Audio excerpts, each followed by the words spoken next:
Right. Hi. For any of you who don't currently know who I am, I am Martin, or other known as Dolores, and I am doing this video because I thought it would be funny and interesting for your side to read the extremely frustrating yet lovable fan fiction. We all know, we all love it. It's Go Your Own Way. So, I'm not going to read the author's notes, it's just him saying, "Oh my god, guys, thanks. I think it's a he. I'm not sure. Not looked at that Tumblr. Not that it would help." So, that made no sense. So yeah, chapter 1 of Go Your Own Way. Go! Kurt's living in an empty desk between Mercedes and Tina just for that round. "Remind me again why I let you two taught me to take an AP English," Mercedes said, eyeing Mr. Robertson with disdain as he slammed the door shut and dropped his briefcase on the teacher's desk. "Because it's better than suffering through the normal English class with Puckerman and Santana," Kurt reminded himself quietly. "Or the advanced one with Rachel," Tina added.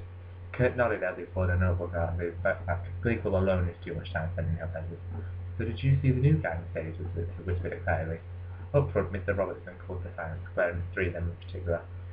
He began the roll call in his droning tone, and the three of them exchanged an eye roll and began doodling the notes to each other in the margin of the Kurt notebook. "What new guy?" Kurt scribbled out on his Tina, just as curious, leaned forward and to read Mercedes' response. "Some transfer from that reform school over in Westerville, Dayton, or Dalton, or whatever it's called." Kurt and Tina glanced at each other, wondering why this was any interest to them. Middle of nowhere, Ohio, or not? It wasn't that unusual for there to be a few new kids at the start of every year. Tina reached across him for the notebook, and this interest was why? Mercedes raised her eyebrows and shot them with pure attitude that clearly said the answer should be obvious. Because A, he's absolutely gorgeous. B, he kicked across his ass and he tried to slushy him before first period. And C, did I mention he was gorgeous? He's gorgeous. Tina giggled, covering her mouth when Mr. Robertson glared at them again. Kurt quickened his lips, but didn't write any response. What did it matter to him if another gorgeous straight boy was walking the halls of McKinley? The bit about Krosky was certainly intriguing, but this guy came from the reform school. He couldn't honestly say he wasn't surprised. He glanced back down at the notebook where Mercedes had given a better account of the incident she had witnessed in the hallway that morning. His eyes scanned over it briefly, taking enough to get the gist that he was of what seemed to have been a very short fight because Krosky had been caught off guard as if by someone actually punching him. "Now class, welcome to AP English Language and Comprehension, you should say, or composition? Composition? Is that an American thing? Here's the syllabus book." The door was flung open so hard it bounced back off the filing cabinet behind it, startled everyone turned to him, to either newcomer. Beside him, Kurt heard Mercedes gasp and whisper to them, "That's him!"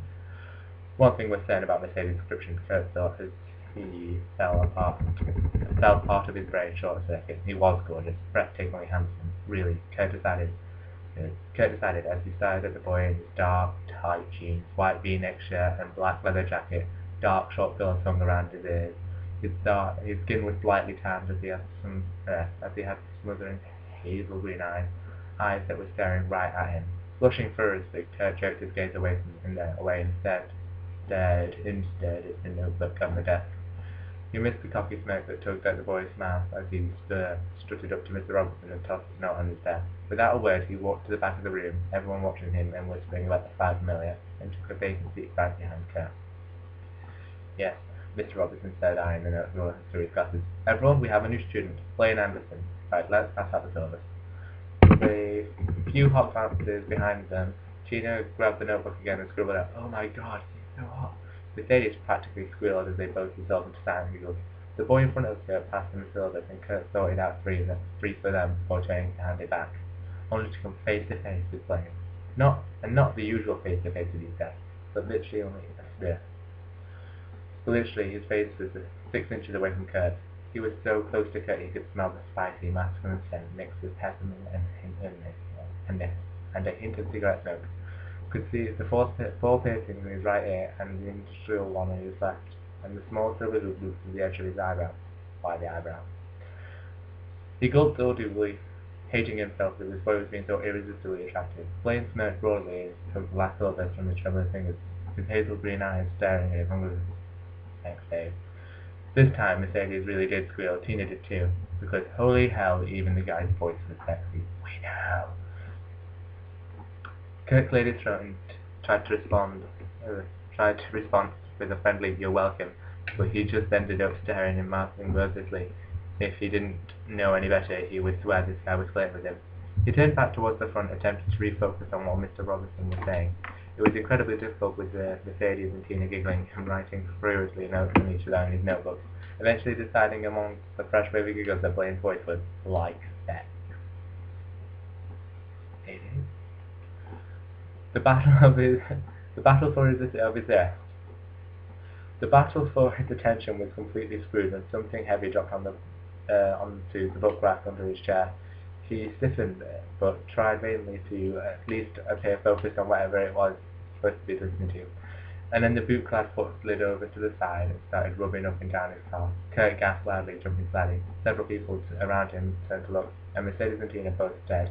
He couldn't stop himself from glancing down this time. A large black leather boot was resting against the inside of his ankle, and what was that? And what? An ankle monitor? Monitor. He knew he was blushing furiously as he turned around and put on the best bitch face he could muster. What the hell is your problem? He hissed angrily. Through his voice crackled slightly with the last word as soon as he saw those hazel green eyes, he blushed even harder. Blaine leaned forward again, slightly rubbing his fingers over the hand Kurt was gripping the back of his seat with. Kurt jerked it away at once, glaring hard and trying to ignore the way his stomach swooped onto the coloured fingertips. Colored. Call used. You look tense, baby, Blaine whispered huskily. Maybe you could stop lifting you up. Kurt was definitely gasping. Gapping? It says gapping. Not gasping. Gapping. Now, not to mention absolutely speechless with the arrogance and nerve of this lewd, cocky... Good, stop it, Kurt scowled at himself. What was wrong with him? Something you boys would like to share with the rest of the class? Mr. Robertson's annoyed voice called from the front. For the first time, Kurt was glad for his presence. It saved him trouble trying to come up with a reply when he was so shocked. Not to mention he was incredibly embarrassed he couldn't just snap out a witty remark like he did with everyone else. Being propositioned like this wasn't something that happened to him every day, or ever. Bullies he could handle out without a second thought, but this was something entirely new. Something he hated for exciting him so much. Share, Blaine echoed, eyes still fixed firmly on Kurt. His lips quirked again in a way that made Kurt's heart flutter. I'm not much for sharing, but you're more than welcome to get your oralism on. We'll never say no to an audience. Will we, babe? I'm not sure if I said that right. I don't care. The whole class was gapping. Again, they were all gapping, not gasping, gapping. I should tell this guy he's gapping. At the pair of them. Even Mr. Robertson was speechless at the pronouncement. The only person who moved it was Kurt, as he had never been more furious. He did the only thing that his raged a bit and able brain could come up with. Smack! His hand across Blaine's cheek echoed in the deafening silence of the room. How dare you! Kurt started, his usual pale face flushing as he glared at Blaine, who hadn't moved since Kurt had slapped him. Like I would ever give you the time of day. There should be a swear in there. Blaine rotated his head slowly back to Kurt, his cheek red and stinging. Ice-cold venom was blazing in his eyes as he rose slowly from his seat. The look was enough to stop Kurt mid-rant. He froze as Blaine towered over him in his seat. First time. At last you'll ever tower over anyone. You're going to make this an interesting year, aren't you, little Virgin Queen? Blaine growled, leaning down until he was inches away again. The comment seemed to have finally snapped Mr. Robertson from his Blaine-induced daze. Principal's office, both of you, Mr. Robertson ordered now. Those words zapped away any of Kurt's remaining anger. Any colour in his cheeks drained away as he turned his shocked gaze to Miss Robertson. But what? This is all his fault! Kurt exclaimed indignatory. Don't even know. Yes, indignatory. Yeah, I read that right. Regardless of Mr. Anderson's inappropriate comments, I will not have one student slap another in my classroom, Miss Robertson said firmly, gesturing towards the door. Principal's office. I will be there once class is over.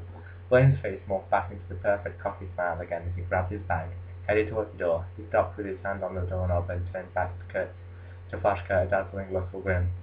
Are you going to walk yourself, or would you prefer a carriage or bridal style? Next to him, Mercedes said, "Oh, hell to no, he did not." But Kurt shushed her as Mr. Robertson glared at him and ordered, "Principal's office, Mr. Hummel. I will not tell you again." Feeling numb, Kurt shoved his notebook back into his own bag and stood, avoiding eye contact with his classmates as they broke out into whispers and rung in his ears like a radio setting. "I will call ahead to let them know to expect you, Mr. Robertson," added, looking pointlessly at going. No, not pointlessly, originally. Should be. With a highly amused grin, Blaine saluted him and pulled the door open with a ridiculous yet impeccable bow. He motioned Kurt through the doorway. He schooled his face into his bitchiest look. He schooled his face into the bitchiest look. He stared up a brisk pace towards the front office, hoping Blaine would disregard any warning and just leave, or stop smelling so damn good. Because it was impossible not to inhale his scent with the other boy's face was inches away from his own again. Blaine chuckled, his hot breath ghosting over Kurt's neck and making him refresh a shiver.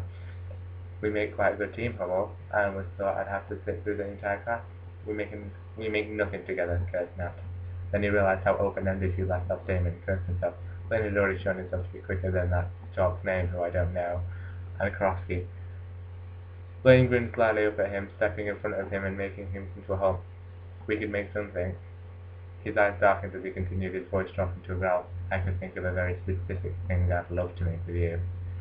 Kurt glared down at him, relishing in the fact that he was only a few inches taller than the dark-haired boy. "I highly doubt we could do anything of the sort until you get your head out of your ass." No, just ass. Sorry, they're American. Kurt shot back as he sidestepped Blaine and continued down the hallway. The vindictive part of him couldn't resist calling over his shoulder, "Maybe once your head's been retrieved, you'll actually be the height of a normal human being." He heard Blaine laugh quietly as he followed him after him. Just as they entered the front office, Blaine leaned up forward with Blaine's down breath tickling his ear. Kurt almost didn't register what he said. Few versions of always succeed until you're on your knees. Kurt clenched his jaw, fighting down the urge to smack the boy again as the reception swayed him towards Principal Figgin's office. This was not how he had planned for his first day of junior year to go.